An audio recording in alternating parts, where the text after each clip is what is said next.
Okay, Blake here. Let's talk about some changes in my business.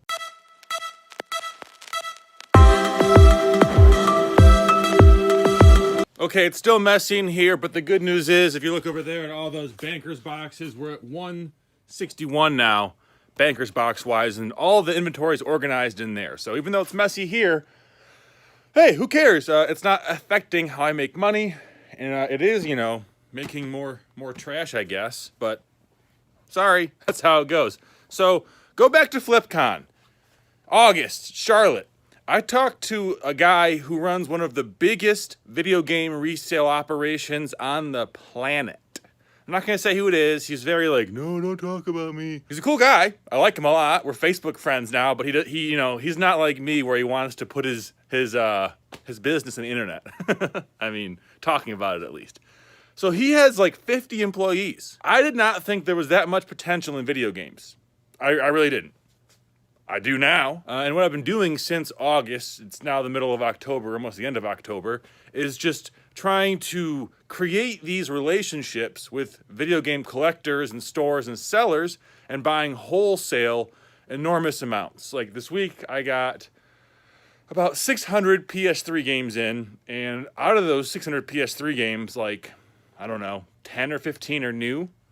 And they're in really good condition. And so I can sell those new ones for half the cost of the whole collection because I'm buying so many low value games that I then just sell on Amazon or in bulk to local buyers at, essentially the same price I paid for them. So I'm just getting the good ones for free. And then I'm passing off the rest of the collection to somebody else so they can sell them for, I assume they make about $3 or $4 per game because they have local stores. So it all works out. I'm just implementing myself in the supply chain, being kind of a middleman for the bulk quantity stuff and the reseller for the higher end games that might be graded or are very rare. So it's all going in these bankers boxes right here. We can fit about, I don't know. I mean, let me see if I can find one. Yeah, so this is how I storm in here.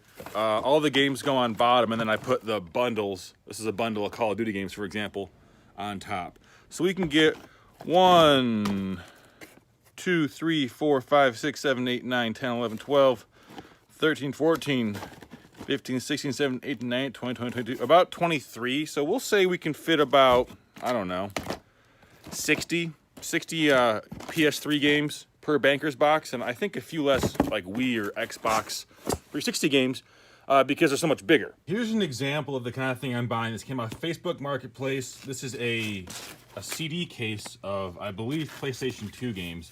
But when they listed it, they didn't say what was in here. They just said a book of PS2 games. And I don't think the person was trying to scam me.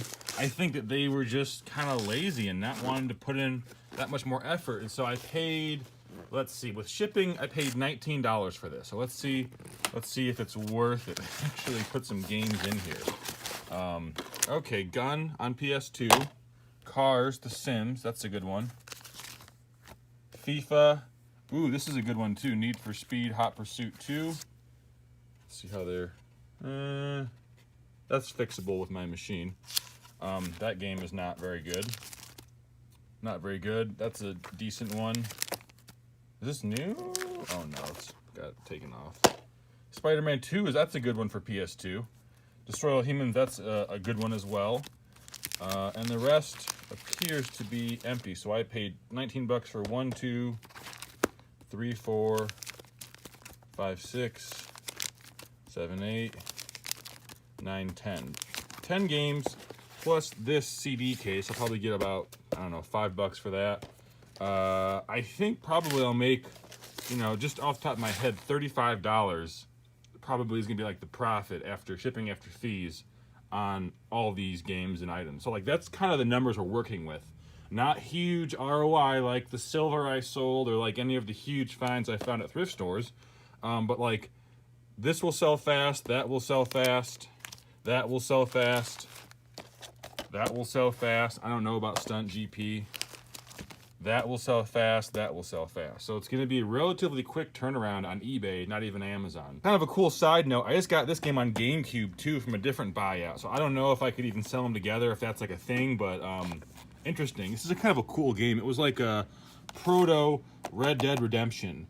It had the same kind of shooting mechanic, if I recall correctly. I haven't played this in like 20 years. Let's see, when did it come out? 2005. Yeah, I haven't played it since like 2007. But I remember it being very fun, and I think that's why it still has a pretty decent resale value. Here's another example of a buyout I did from a store. I paid $60 shipped for all this, and so I figure I can sell these games locally, probably 20, maybe 10, maybe that has to be online, and this one will go for about 10 or 15 online. So even just like, if I can get my asking price, I think 60 for these 4 games is reasonable, and then I've got these Game Boy games. The box just fell. These Game Boy games, just, you know, on top, and maybe it's only $5 for a Game Boy game, but that's okay. 5, 10, 15. Is that fake? Looks, I think that's a replacement sticker. 5, 10, 15, 20, 25, 30, 35, 40, 45, 50, 55, 60.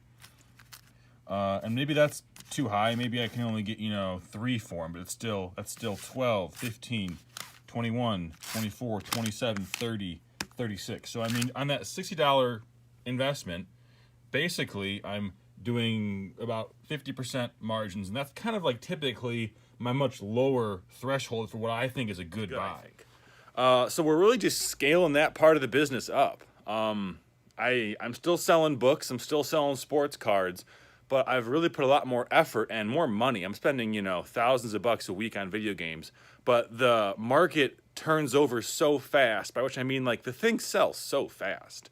Whether on Amazon, on eBay, on Mercari, on Facebook, wherever, there's so many buyers for all these games that if you figure out where to sell which games, which I'm not really going to divulge that yet because I don't know for sure, and also I think that's like the kind of info you want to put in a course maybe, like where to sell these titles, where to sell those titles, because there are certain games I pull off and put on Amazon, certain games I pull off and do on eBay, certain games that I bundle and cross-list, just because you make more money that way. I'm also selling a lot of old computer games too.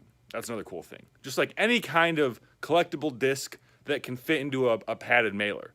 And DVDs still go on Amazon. Occasionally, I will find like a box set that goes for about $20 on Amazon or eBay, and I sell that on eBay because on eBay you can use media mail shipping. But for the most part, all media still goes on Amazon. That's like, you know, the last puddle in the draining ocean of profit that Amazon used to provide for people like myself, which is fine. You know, things change, life goes on, you have to adapt to it. I'm just you know, saying that's the way it's been. Quick update in the business. Hope y'all are doing good. I'll do more like this. Would love to hear your feedback.